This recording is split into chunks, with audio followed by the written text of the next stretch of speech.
Hello students, welcome back. हम लोग कर रहे थे चैप्टर द सेल। सेल के फर्स्ट लेक्चर में हम लोग कंप्लीट कर चुके थे सेल थ्योरी तक के पॉइंट्स। सेल थ्योरी हम लोगों ने डिस्कस कर ली थी, दो मेन पॉइंट्स थे सेल थ्योरी के, वो हम लोग क्लियर कर चुके हैं। अब सेल थ्योरी में हम लोगों ने बात की थी कि all organisms composed of cell and its products, clear, यानी सारे के सारे ऑर्गेनिजम्स जो लिविंग है वो सेल और उसके प्रोडक्ट से बने हुए हैं। हालांकि डेड भी वही ऑर्गेनिजम्स होते हैं, तो एक्चुअल में all organisms composed of cell and its products. Clear हो गया। फिर नेक्स्ट पॉइंट हम लोगों ने बताया था कि सेल आए कहाँ से, तो cell arise from the pre existing cell, ये भी क्लियर हो गया। अब हम आगे सेकेंड लेक्चर है, इसमें हम लोग आगे के पॉइंट्स डिस्कस करेंगे। क्लियर है। तो देखो, सेल थ्योरी में हम लोगों ने बात की थी कि हर ऑर्गेनिज्म सेल और उसके प्रोडक्ट से बना हुआ है और प्री एग्जिस्टिंग सेल से आता है, बट इसकी एक्सेप्शन है एक, exception of cell theory. Cell theory की एक एक्सेप्शन है, वो क्या है कि सेल थ्योरी में एक ऑर्गेनिज्म ऐसा है जो एक्सेप्शनल रोल प्ले करता है, जिसका नाम है वायरस। वायरसेस सेल थ्योरी के पॉइंट्स को फॉलो नहीं करते। वायरसेस को हम लोग एकार्योट्स भी बोलते हैं।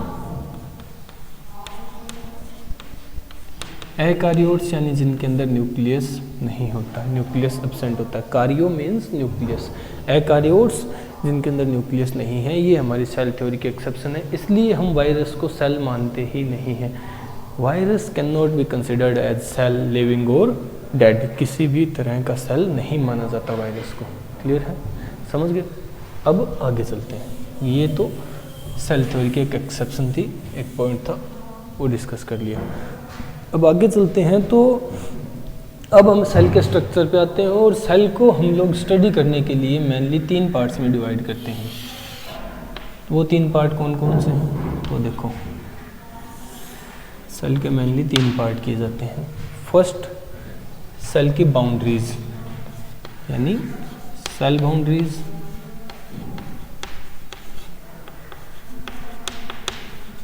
Cell boundaries. सेकंड, सेल का साइटोप्लाज्म। और थर्ड, सेल का न्यूक्लियस। न्यूक्लियस 3 पॉइंट्स में डिफरेंशिएट कर दिया, डिवाइड कर दिया हम लोगों ने सेल को स्टडी करने के लिए। अब सेल बाउंड्रीज की बात की जाती है, तो सेल में मेनली 2 बाउंड्रीज प्रेजेंट होती है। फर्स्ट, जिसे सेल वॉल के नाम से जानते हैं, और सेकंड, जिसे सेल मेम्ब्रेन के नाम से जानते हो। Cell wall and cell membrane 2 boundaries का रोल प्ले करती है। ठीक है। न्यूक्लियस, न्यूक्लियस में हम लोग कई पार्ट देखते हैं, जैसे न्यूक्लियर मेम्ब्रेन होगी,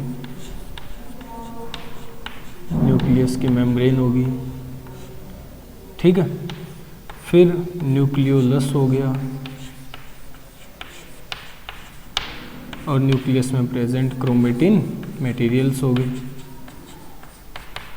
क्रोमेटिन मटेरियल्स। क्लियर है। न्यूक्लियस को बाद में स्टडी करेंगे। बचा क्या अपना साइटोप्लाज्म। तो साइटोप्लाज्म के पॉइंट्स हम लोग डिस्कस कर लेते हैं। साइटोप्लाज्म जो है, इसको मेनली 2 पार्ट्स में डिवाइड किया जाता है। कौन कौन सा? एक तो है साइटोसोल,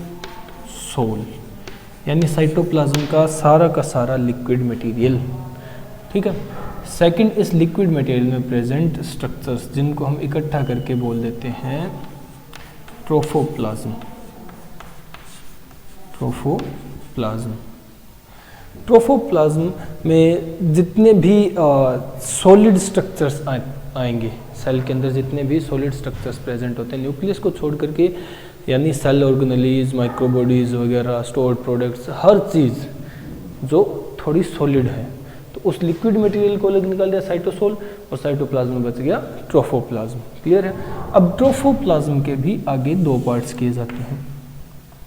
ट्रोफोप्लाज्म को भी आगे 2 पार्ट्स में डिवाइड किया जाता है। कौन कौन से पार्ट? पहला, cell organelles, cell organelles. Second, deutoplasm, deutoplasm. Deutoplasm को हम लोग नॉन लिविंग सेल इंक्लूजन्स भी बोलते हैं। Non living cell inclusions. Clear हो गया? तो ये सेल के डिफ्रेंशिएशन थी, पार्ट्स थे। पहला सेल की बाउंड्रीज, सेकंड साइटोप्लाज्म और थर्ड न्यूक्लियस। न्यूक्लियस में न्यूक्लियर मेम्ब्रेन, न्यूक्लियोलस और क्रोमेटिन मटेरियल, जिन्हें हम बाद में डिस्कस करेंगे। First cell boundaries, cell membrane और सेल वॉल हैं, और साइटोप्लाज्म है। साइटोप्लाज्म के दो मेन पार्ट किए जाते हैं, साइटोसोल एंड ट्रोफोप्लाज्म। साइटोसोल में सिर्फ लिक्विड मटेरियल आता है जहाँ पर मेन सेलुलर रिएक्शंस होती है। तो साइटोप्लाज्म को कहूँ या साइटोसोल को कहूँ, ये मेन एरिना है सेलुलर रिएक्शंस का। क्लियर हो गया? फिर हम बात करते हैं ट्रोफोप्लाज्म। ट्रोफोप्लाज्म के दो पार्ट होते हैं, सेल ऑर्गेनेलीज और ड्यूटोप्लाज्म। ठीक है? अब सेल ऑर्गेनेलीज जो हैं वो आगे जा कर के दो पार्ट्स में डिवाइड हो जाती हैं। सेल ऑर्गेनेलीज भी दो तरह की होती हैं सेल के अंदर। First membrane bound, membrane bound cell organelles, और सेकंड मेम्ब्रेन लेस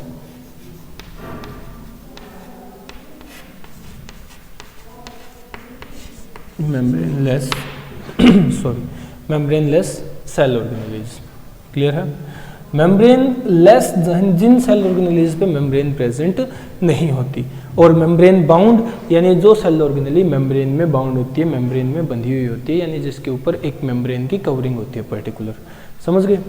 अब मेम्ब्रेन बाउंड सेल ऑर्गेनेलीज दो टाइप की होती हैं। कैसे? कि उनके ऊपर कितनी मेम्ब्रेन्स प्रेजेंट है, कितनी मेम्ब्रेन से बाउंड है वो।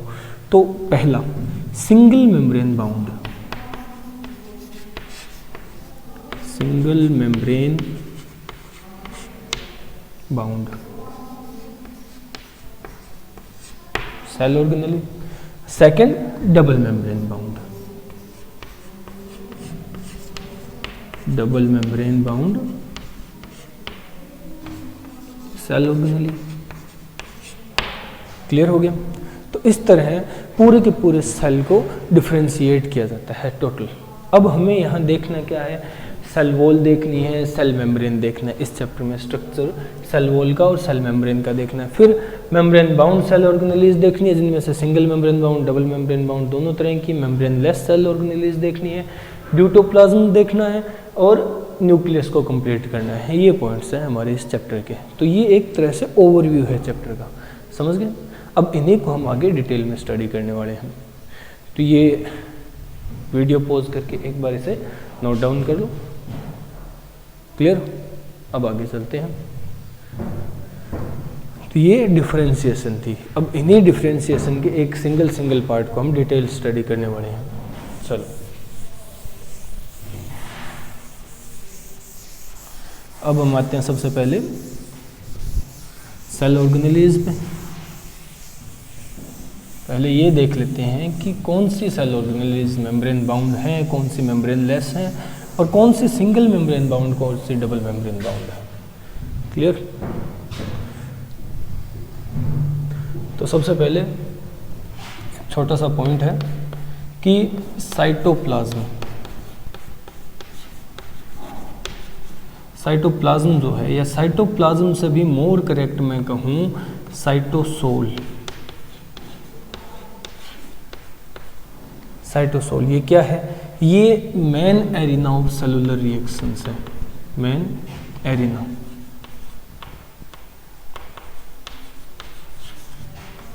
Of cellular reactions. एरिना होता है अखाड़ा जहाँ लड़ाई की जाती है। तो जितनी भी सेलुलर रिएक्शंस होंगी इस लिक्विड मैट्रिक्स में परफॉर्म की जाएंगी, जिसे हम लोग साइटोसोल कहते हैं। क्लियर है? ये सेलुलर रिएक्शंस का मेन एरिना है। अब इसके बाद हम लोग आते हैं सेल ऑर्गेनेलीज पे। तो सबसे पहले सेल ऑर्गेनेलीज, वो भी membrane less,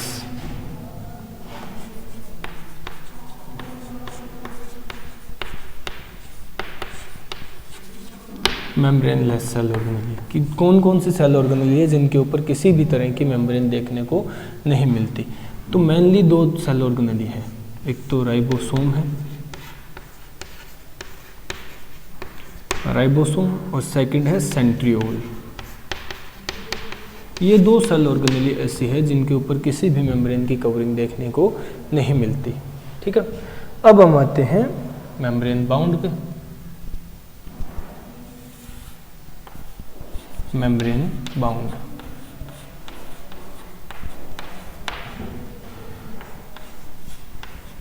membrane bound cell organelles वही दो तरह की, सिंगल मेम्ब्रेन बाउंड और डबल मेम्ब्रेन बाउंड। तो देखो सिंगल मेम्ब्रेन बाउंड कौन कौन सी है? Single membrane bound cell organelles,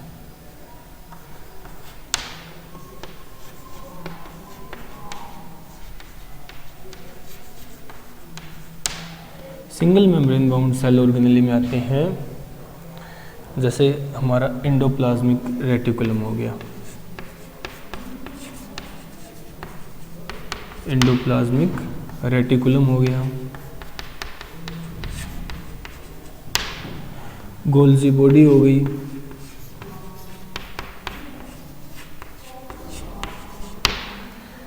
lysosome है,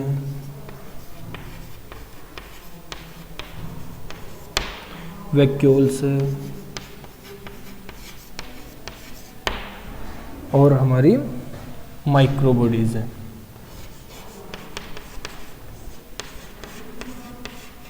माइक्रोबॉडीज, माइक्रोबॉडीज मेनली तीन टाइप की होती हैं। कौन कौन सी? ग्लायोक्सिसोम,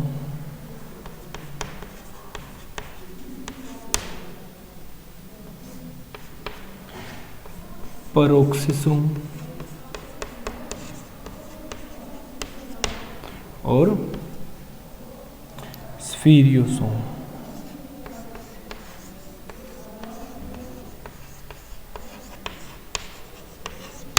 तीन तरह की माइक्रोबॉडीज होती हैं। ये क्या होती हैं हम लोग बाद में स्टडी करेंगे। तो देखो, first endoplasmic reticulum, second Golgi body, third lysosome, fourth vacuole और फिफ्थ हमारी माइक्रोबॉडीज। ये 5 सेल ऑर्गेनेली जो मेनली हम लोग स्टडी करते हैं वो सारी की सारी सिंगल मेम्ब्रेन बाउंड है, single membrane enclosed cell organelles. अब बात करते हैं डबल मेम्ब्रेन बाउंड की। तो double membrane bound cell organelles कौन सी है? Double membrane bound cell organelles,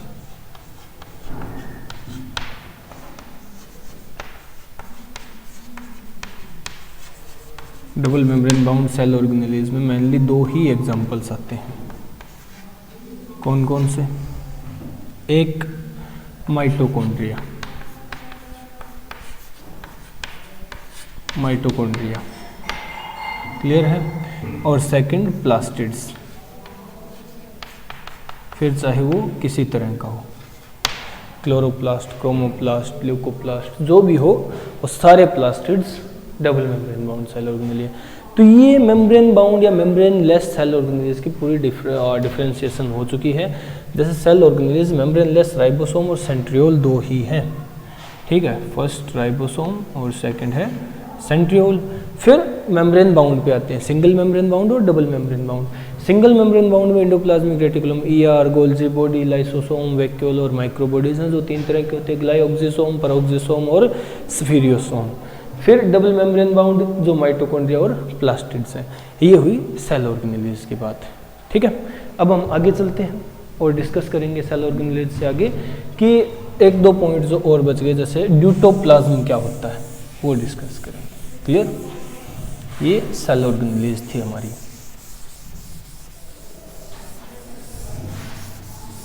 ये हमारी सेल ऑर्गेनेलीज थी।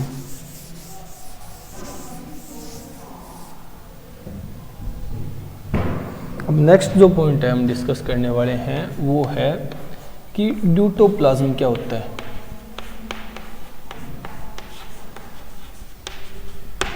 ड्यूटोप्लाज्म हम पहले देख चुके हैं कि नॉन लिविंग सेल इंक्लूजन्स को ड्यूटोप्लाज्म कहा जाता है, बट ड्यूटोप्लाज्म में क्या क्या चीज़ें इंक्लूड की जाती है वो देखना है। तो फर्स्ट कि ये नॉन लिविंग है,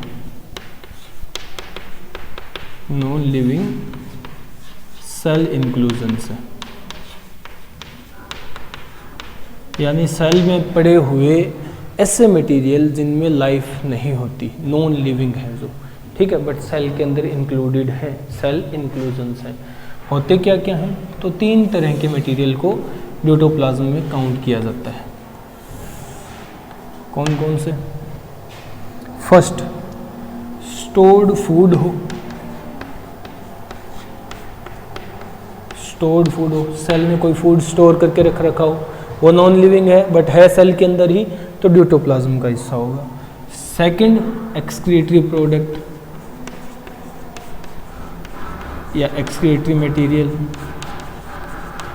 जिनको एक्सक्रीट करना हो, क्लियर है। और थर्ड, सिक्रीटरी मटेरियल। सिक्रीट और एक्सक्रीट करने में डिफरेंस है, सिक्रीटरी मटेरियल,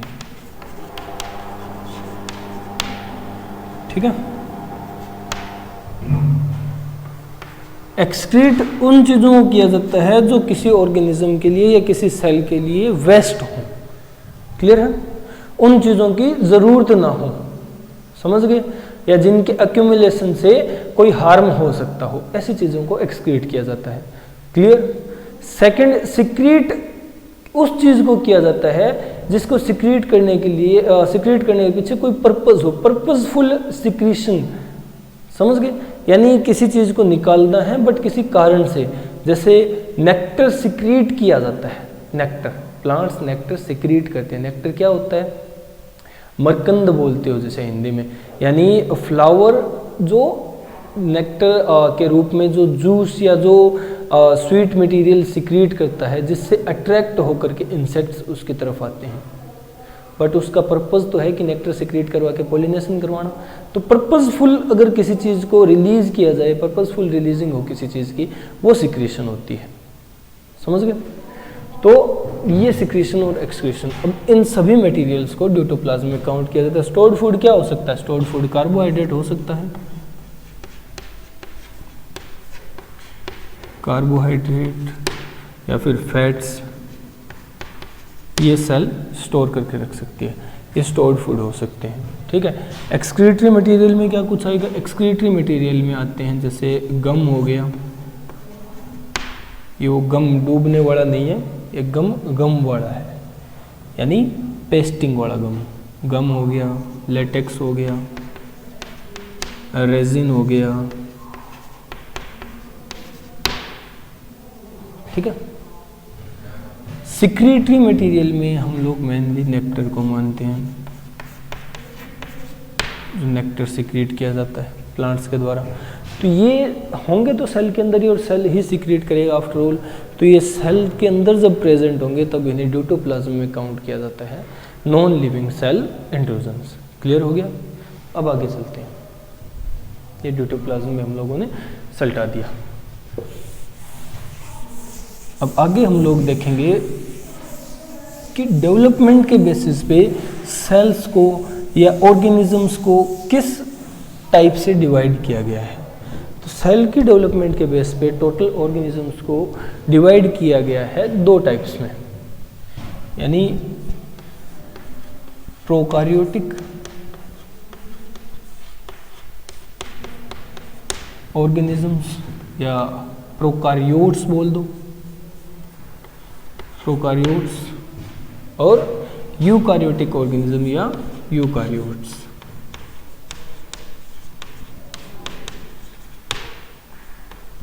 चाहे ये प्रोकार्योट्स और यूकार्योट्स सेल हों या यूकार्योटिक प्रोकार्योटिक ऑर्गेनिजम्स हों, एक ही बात है, डेवलपमेंट के बेस पे इनको डिवाइड किया गया है। रीज़न क्या है, मतलब कैसा डिवीज़न है? तो देखो, बात की जाती है कि सेल जब अराइज हुआ या सेल जब एग्जिस्टेंस में आए, लिविंग ऑर्गेनिजम्स की एग्जिस्टेंस स्टार्ट हुई इस अर्थ पे, ठीक है, तो क्या था, जो हमारा सेल था ना वो बहुत प्रिमिटिव टाइप का था। उस टाइम के ऑर्गेनिजम्स में सेल बहुत प्रिमिटिव टाइप का था। फिर धीरे धीरे डेवलपमेंट होती गई और इसी डेवलपमेंट के दौरान सेल ने बहुत सारे स्ट्रक्चरल मॉडिफिकेशंस भी किए। इसकी वजह से जो प्रिमिटिव टाइप का सेल था उसे हम लोग प्रोकार्योटिक बोलते हैं, यानी जिसमें प्रिमिटिव टाइप का न्यूक्लियस प्रेजेंट हो। कार्यो न्यूक्लियस होता है, ठीक है, तो प्रोकार्योटिक प्रिमिटिव न्यूक्लियस वाला, जबकि यूकार्योटिक यू होता है न्यू, यानी वेल डेवलप्ड न्यूक्लियस जिसके अंदर प्रेजेंट हो वो सेल्स।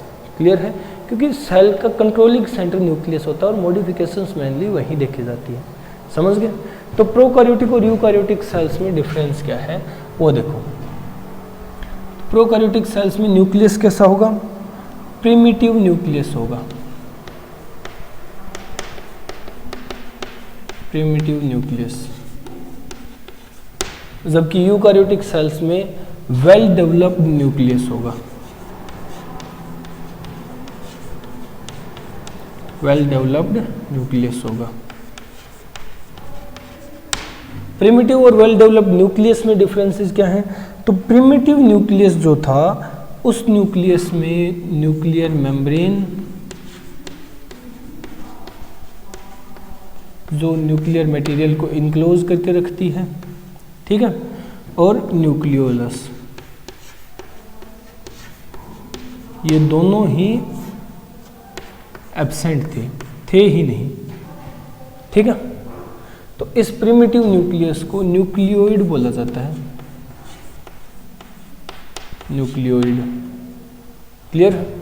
जबकि वेल डेवलप्ड न्यूक्लियस में ये दोनों चीजें आ गई थी, यानी न्यूक्लियर मेम्ब्रेन भी, न्यूक्लियर मेम्ब्रेन और न्यूक्लियोलस, दोनों के दोनों ही प्रेजेंट थे। क्लियर है? न्यूक्लियोलस और न्यूक्लियर मेम्ब्रेन दोनों ही प्रेजेंट थे। समझ गए? तो ये प्रिमिटिव न्यूक्लियस यानी प्रोकार्योटिक न्यूक्लियस या प्रोकार्योट्स में और यूकार्योट्स में डिफरेंसेस हैं दोनों के। समझ रहे हो? मेन डिफरेंसेस न्यूक्लियस के बेस पे देखे जाते हैं। और अब हमारा जितना ये जो बायोलॉजिकल वर्ल्ड है, जितने भी ऑर्गेनिजम्स इस अर्थ पे देखने को मिलते हैं, उन सब में से कितने ऑर्गेनिज्म प्रोकार्योट्स हैं और कितने यूकार्योट्स हैं, वो हम लोग अलग अलग चेक करने वाले हैं, अभी उनको डिफाइन करने वाले हैं। तो देखो, ये प्रोकार्योट्स और यूकार्योट्स में डिफरेंस हो गया। अब आगे चलते हैं, ऑर्गेनिजम्स को डिफरेंशिएट करेंगे। तो हमारे इस बायोलॉजिकल वर्ल्ड में जितने भी ऑर्गेनिजम्स हैं उन सबको स्टडी करने के लिए क्लासिफाई किया गया है, और क्लासिफिकेशन का सबसे सूटेबल मेथड, सबसे बेटर मेथड माना जाता है सर R.H. व्हिटेकर के द्वारा दिया गया 5 किंगडम क्लासिफिकेशन, जिसमें पूरे के पूरे बायोलॉजिकल वर्ल्ड को 5 किंगडम्स में डिवाइड कर दिया गया था। अब वो 5 किंगडम क्लासिफिकेशन में कौन कौन से किंगडम बनाए गए? तो देखो, सबसे पहला किंगडम बनाया गया monera, monera. Second protista, third fungi, fourth plantae और fifth animalia. Monera, protista, fungi, plantae और एनिमिलिया 5 किंगडम्स में पूरे बायोलॉजिकल वर्ल्ड को डिवाइड कर दिया गया, और इससे बाहर आज तक जितने भी ऑर्गेनिजम्स डिस्कवर हुए हैं या पता लगाए गए हैं, इससे बाहर एक भी नहीं है। ठीक है, इस क्लासिफिकेशन से बाहर कोई ऑर्गेनिज्म आज तक पता ही नहीं, देखा ही नहीं गया है, एक तरह से हम ये कह सकते हैं। तो मोनेरन्स, प्रोटिस्टा, फंजाई, एनिमिलिया और प्लांटी, इनमें से कौन से प्रोकार्योट्स और कौन से यूकार्योट्स होते हैं, ये देखना है हमें। तो देखो,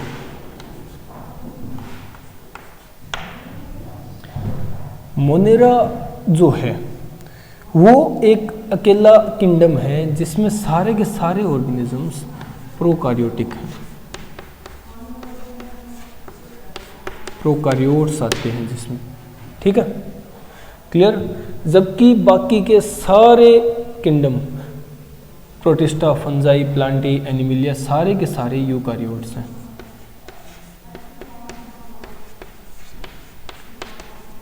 यूकार्योट्स, ये भी यूकार्योट्स। ये भी यूकारियोट्स,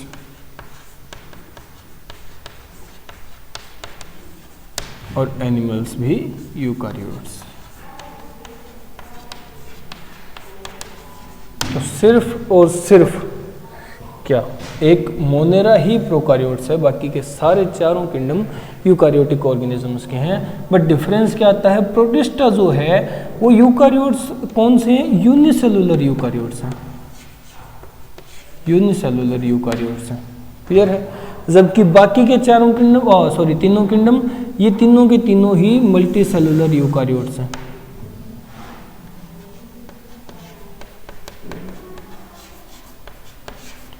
ये तीनों के तीनों ही मल्टी सेलुलर यूकारियोट्स हैं। हालांकि फंजाई में एक आधी एक्सेप्शन देखने को मिलती है, बट बाकी के दोनों और फंजाई पूरी की पूरी ये तीनों के तीनों ही completely multi cellular eukaryotic organisms का किंगडम बताए जाते हैं। तो पहला प्रोकारियोट्स है, ठीक है, वो भी यूनिसेलुलर प्रोकारियोट्स है एक तरह से, ठीक है, यूनिसेलुलर।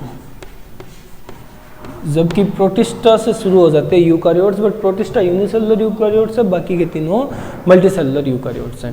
तो ये पूरे के पूरे बायोलॉजिकल वर्ल्ड में कौन से ऑर्गेनिजम्स प्रोकारियोट्स है, कौन से यूकारियोट्स है, ये डिफाइन हो गया। और कौन से यूनिसेलुलर यूकारियोट्स है, कौन से मल्टीसेलुलर यूकारियोट्स है, कौन से यूनिसेलुलर प्रोकारियोट्स है, वो डिफाइन हो गया। क्लियर है, समझ गए। चलो आगे चलते हैं। ये यूकारियोट्स और प्रोकारियोट्स के डिफ्रेंसिएशन होगी। अब हम दोनों में डिफरेंसेस चेक करेंगे कि यूकारियोटिक ऑर्गेनिज्म या यूकारियोट्स में और प्रोकारियोट्स में दोनों में डिफरेंसेस क्या होते हैं। मतलब सिर्फ न्यूक्लियस का ही डिफरेंस है या कुछ और डिफरेंसेस भी देखने को मिलते हैं हमें। तो देखो हम डिफरेंशिएट करेंगे प्रोकारियोट्स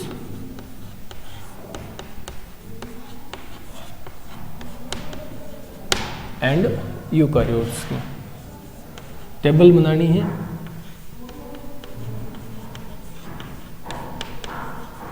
और दोनों में डिफरेंसेस चेक करने हैं, ठीक है।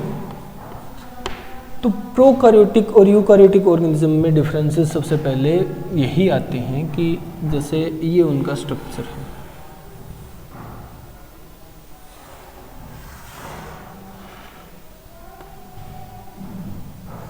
ये प्रोकारियोटिक ऑर्गेनिज्म का स्ट्रक्चर है।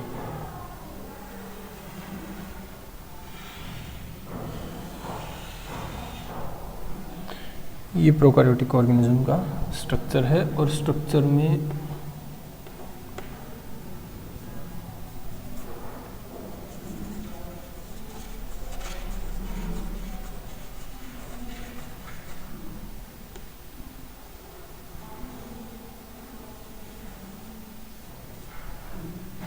इस तरह के कुछ स्ट्रक्चर्स मिलते हैं। ये क्या कुछ है, देखो सबसे आउटर कवरिंग ये इस प्रोकारियोटिक सेल की सेल वॉल है, यानी प्रोकारियोट्स में, मोनेरेंस में बैक्टीरिया के पास सेल वॉल होती है। फिर ये क्या है, ये है सेल वॉल के अंदर प्रेजेंट सेल मेम्ब्रेन। बैक्टीरिया है, सेल थ्योरी को तो फॉलो करेंगे, ठीक है। ये अंदर इसके प्रेजेंट है इसका न्यूक्लियर या जेनेटिक मटेरियल, जो कि प्रोकारियोटिक है तो प्रिमिटिव टाइप का हुआ, जिसमें न्यूक्लियर मेम्ब्रेन और न्यूक्लियोलस सब्सटेंट, तो ये सिर्फ बिखरा हुआ न्यूक्लियर मटेरियल होगा, जिसको हम न्यूक्लियोइड बोलेंगे, न्यूक्लियोइड है, ठीक है। और ये स्ट्रक्चर है प्लाज्मिड, एक एक्स्ट्रा सेलुलर स्ट्रक्चर है तो इंट्रा सेलुलर, बट सेल में एक स्ट्रक्चर है, ठीक है, नॉर्मल सा। जबकि यूकारियोटिक सेल का स्ट्रक्चर हम लोग जब देखेंगे तो कैसा होगा,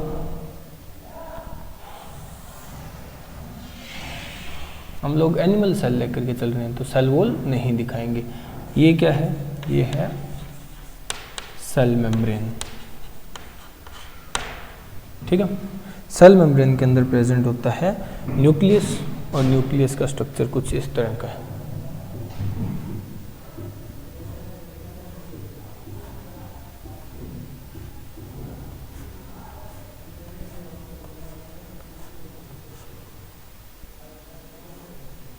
ये न्यूक्लियस है यूकैरियोटिक सेल का। न्यूक्लियस की जो न्यूक्लियर मेम्ब्रेन होती है वो भी डबल होती है, तो न्यूक्लियस भी double membrane bound cell organelle हम लोग कह सकते हैं, बट सेल ऑर्गेनेली में काउंट नहीं करते इसे, ठीक है। तो ये न्यूक्लियस की मेम्ब्रेन यानी न्यूक्लियर मेम्ब्रेन है, क्लियर है। ये इसके अंदर प्रेजेंट क्रोमेटिन फाइबर्स है, जो कुछ जगह कुछ ज़्यादा ही कंडेंस हो जाते हैं।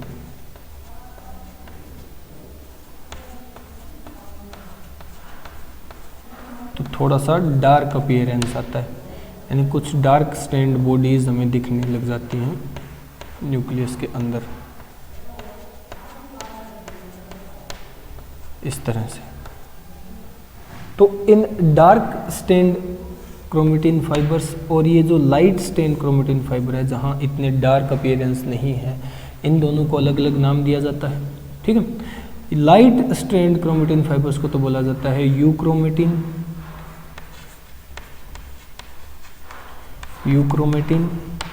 और ये जो डार्क स्टेन्ड है इन्हें बोला जाता है हेटेरोक्रोमेटिन।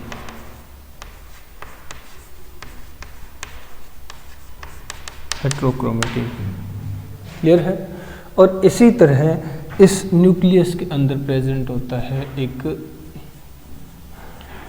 छोटा स्ट्रक्चर, जो न्यूक्लियस का भी एक तरह से हम लोग सेंटर बोल सकते हैं, जैसे ये है न्यूक्लियोलस, ये न्यूक्लियोलस है, क्लियर है। तो ये एक तरह से यूकैरियोटिक सेल का स्ट्रक्चर है, जबकि ये प्रोकैरियोटिक सेल का स्ट्रक्चर है, जिसमें ना कोई वेल डिफाइंड न्यूक्लियस है, सिर्फ न्यूक्लियोइड एक छोटा सा स्ट्रक्चर प्रेजेंट है। जबकि हमारे पास एक वेल डिफाइंड न्यूक्लियस जिसमें न्यूक्लियर मेम्ब्रेन, यूक्रोमेटिन, हेटेरोक्रोमेटिन, न्यूक्लियोलस सब कुछ प्रेजेंट है। ये ऑल ओवर न्यूक्लियस है अपना, तो इसे मैं कहूँगा ये न्यूक्लियस है, समझ गए, क्लियर है। चलो अब डिफरेंसेस देखना स्टार्ट करते हैं। बात करते हैं प्रोकैरियोटिक सेल की। तो प्रोकैरियोटिक सेल के अंदर जो डीएनए होता है, प्रोकैरियोटिक सेल के अंदर वो कैसा होता है, वो डबल स्ट्रैंडेड होता है, ठीक है, बट सर्कुलर होता है, double stranded circular called DNA, clear है। और डीएनए में हिस्टोन प्रोटीन जो होते हैं वो एब्सेंट हैं, हिस्टोन प्रोटीन्स नहीं है प्रोकैरियोटिक डीएनए के पास। तो हिस्टोन प्रोटीन नहीं होने के कारण क्या होता है, हिस्टोन प्रोटीन होते हैं पैकेजिंग में काम आने वाले, डीएनए की पैकेजिंग में हेल्पफुल प्रोटीन्स। जब ये नहीं है तो डीएनए की पैकेजिंग नहीं होगी, फिर इनका डीएनए ये पैक्ड कैसे रहता है छोटे से सेल के अंदर, तो इनके पास प्रेजेंट होते हैं पॉलीअमाइंस। पॉलीअमाइंस प्रेजेंट होते हैं जो डीएनए पैकेजिंग में हेल्प करते हैं। डीएनए नेगेटिवली चार्ज्ड मॉलिक्यूल होता है, इसे पैक करने के लिए पॉजिटिवली चार्ज्ड प्रोटीन चाहिए होते हैं, जो हमारे या यूकैरियोटिक ऑर्गेनिजम्स में तो हिस्टोन होते हैं, जबकि प्रोकैरियोट्स में हिस्टोन नहीं होते, तो वो यूज़ करते हैं पॉजिटिवली चार्ज्ड पॉलीअमाइंस को। क्लियर हो गया, समझ गए। जबकि हमारे अंदर जो डीएनए है ना, वो दोनों तरह का है। अगर मैं कहूँ तो डायग्रामेटिक रिप्रेजेंटेशन देखते हैं। सेल है, ठीक है, ये सेल का न्यूक्लियस है,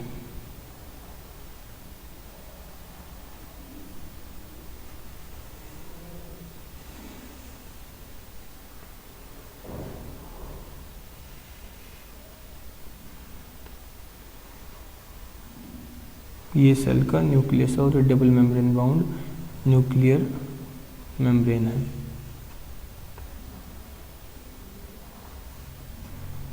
इसमें बीच में स्पेस प्रेजेंट है, जिसे हम न्यूक्लियर पोर के नाम से जानते हैं। और ये यहाँ प्रेजेंट है इसका माइटोकॉन्ड्रिया। हालांकि ये इतना बड़ा नहीं होता, मैं समझने के लिए इतना बड़ा बना रहा हूँ माइटोकॉन्ड्रिया को। ये भी डबल मेम्ब्रेनस स्ट्रक्चर होता है, ठीक है। ये माइटोकॉन्ड्रिया प्रेजेंट है। तो देखो न्यूक्लियस के अंदर डीएनए कैसा होता है।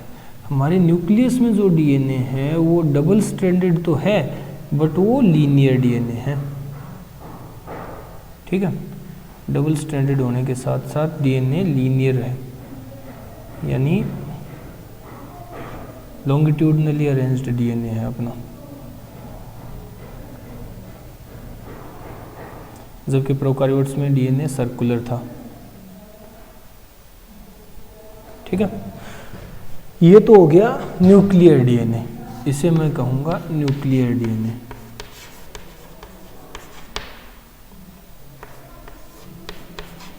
अपना न्यूक्लियर डीएनए तो डबल स्ट्रैंडेड होने के साथ साथ डबल स्ट्रैंडेड लीनियर है और इसके पास हिस्टोन भी प्रेजेंट है, हिस्टोन भी प्रेजेंट है, हिस्टोन प्रोटीन डीएनए की पैकेजिंग करने के लिए। जबकि हमारा जो डीएनए माइटोकॉन्ड्रिया नाम के कुछ देखो होता क्या है, यूकारियोटिक ऑर्गेनिजम्स में न्यूक्लियर डीएनए के साथ साथ साइटोप्लाज्मिक डीएनए भी प्रेजेंट होता है। साइटोप्लाज्मिक डीएनए मतलब साइटोप्लाज्मिक डीएनए। साइटोप्लाज्म में कैसे होता है डीएनए की कुछ सेल ऑर्गेनेली ऐसी होती है जो अपना पर्टिकुलर डीएनए रखती है। ये एक्सेप्शनल केसेस हैं, जैसे माइटोकॉन्ड्रिया और क्लोरोप्लास्ट हैं, ठीक है। तो माइटोकॉन्ड्रिया के अंदर जो डीएनए है देखा जाता है वो DNA same as it is prokaryotic DNA की तरह डबल स्ट्रैंडेड होने के साथ साथ सर्कुलर होगा। तो इस डीएनए को मैं कहूंगा साइटोप्लाज्मिक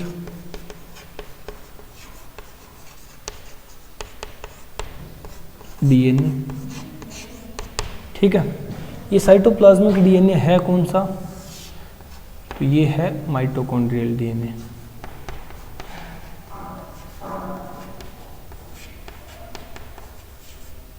माइटोकॉन्ड्रियल डीएनए है।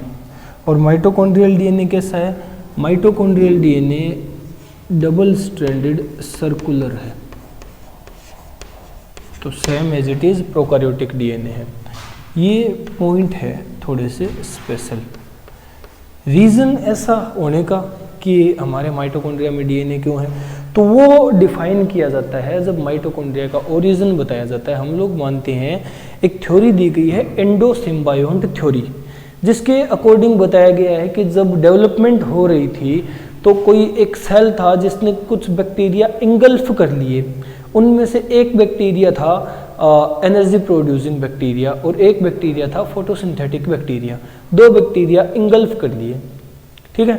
और उन बैक्टीरिया को फिर अपने अंदर ही डेवलपमेंट करवाता रहा। वो बैक्टीरिया उसी सेल के साथ उसी का पार्ट बन गए और एज इट इज़ डेवलपमेंट होती गई। जैसे उस सेल में मॉडिफिकेशंस हुई, उन बैक्टीरियाज में भी मॉडिफिकेशन होती रही और वो as a cell organelle behave करने लग गए, सेल की सेल ऑर्गेनली या पार्ट की तरह बिहेव करने लग गए। समझ गए। अब वो दो सेल ऑर्गेनली हैं जो बैक्टीरियल ओरिजिन की मानी जाती है, प्रोकैरियोटिक ओरिजिन की, जिनमें से एक है माइटोकॉन्ड्रिया जो एनर्जी प्रोड्यूसिंग बैक्टीरिया था और एक है फोटोसिंथेटिक बैक्टीरिया जिसे हम लोग क्लोरोप्लास्ट कहते हैं, ठीक है, जो फोटोसिंथेटिक बैक्टीरिया का ओरिजिन माना जाता है। समझ गए। तो ये एंडोसिम्बायोट थ्योरी बताती है। इसीलिए हमारे सेल में दो तरह का डीएनए प्रेजेंट है। क्लियर, यानी यूकैरियोटिक सेल में दो तरह का डीएनए प्रेजेंट है, जबकि प्रोकैरियोटिक सेल में double stranded circular DNA, histone absent और पॉलीअमाइन्स प्रेजेंट है। अब ये जो दो डिफरेंसेस हुए, बाकी डिफरेंसेस हम अभी आगे करेंगे। ये वीडियो पॉज करके नोट डाउन कर लेना, ठीक है। अब आगे चलते हैं, आगे चलते हैं और कुछ और डिफरेंसेस डिस्कस करते हैं। तो देखो नेक्स्ट जो डिफरेंसेस हम लोग डिस्कस करने वाले हैं वो हैं, ये तो जेनेटिक मटेरियल के डिफरेंसेस थे कि डीएनए कैसा होता है। अब जो डिफरेंसेस डिस्कस करेंगे वो बेस्ड हैं सेल ऑर्गेनेलीज पे। तो अगर मैं प्रोकैरियोट्स की बात करूं तो प्रोकैरियोट्स में सेल ऑर्गेनेली जो कि डबल मेम्ब्रेन बाउंड होती है, या फिर सिंपली कहूँ मेम्ब्रेन बाउंड ही है, चाहे डबल हो या सिंगल हो। ठीक है, सेल ऑर्गेनेलीज में से मेम्ब्रेन बाउंड जितनी भी सेल ऑर्गेनेली होंगी, मेम्ब्रेन बाउंड जितनी भी सेल ऑर्गेनेली होंगी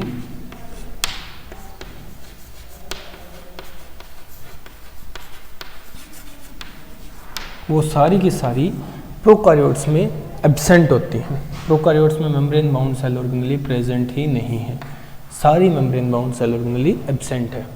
जैसे कि मेम्ब्रेन बाउंड सेल ऑर्गेनेलीज के एग्जांपल वैसे हम लोग अभी अभी पढ़ के आए हैं, तो यहाँ डिस्कस करना इतना ज़रूरी भी नहीं है। और membrane less cell organelle, membrane less cell organelle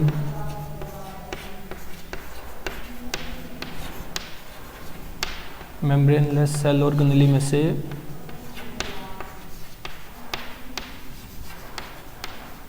जो राइबोसोम है, जो राइबोसोम है वो प्रेजेंट होता है। ठीक है, समझ गए। इसी तरह जब यूकैरियोटिक सेल की बात करते हैं तो यूकैरियोटिक सेल में membrane bound cell organelle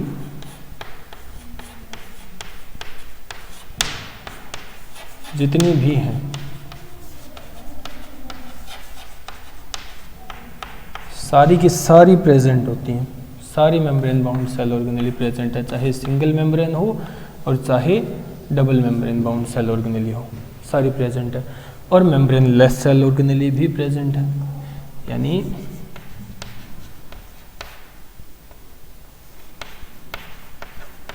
membrane less cell organelle